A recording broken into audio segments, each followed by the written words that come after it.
اسم ومعنى.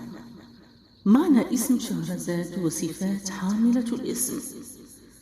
شهرزاد هو اسم أعجمي، وتحديدا اسم فارسي، تم اقتباسه من قصص وحكايات ألف ليلة وليلة، وهو اسم البطلة شهرزاد زوجة الملك شهريار، وهو من الأسماء العلم التي تخص البنات، ويعني بنت البلد أو الأميرة والحاكمة، وهو من الأسماء المركبة من شقين.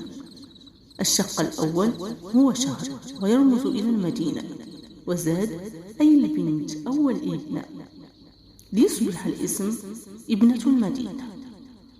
والاسم أصله شهزاد، ويعني مولودة أو مولود الملك.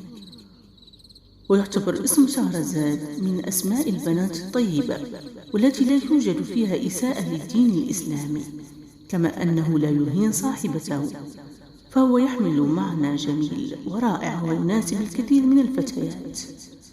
فلذلك يرى علماء الدين الإسلامي أنه من الأسماء التي يستحب أن يتم إطلاقه على الأنثى المسلمة بدون خوف أو قلق. صفات حاملة الاسم. شهرزاد فتاة رائعة، تحمل قلبا طيبا، وتتميز بحنان ورقة وعطف لا مثيل له.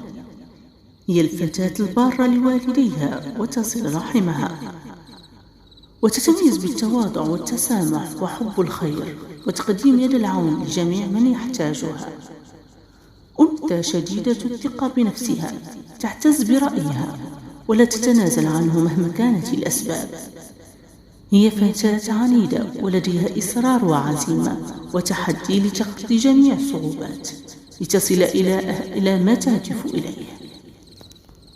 تحيط نفسها بهالة من الغموض، وتكره أن يطلع لها أحد على أسرارها.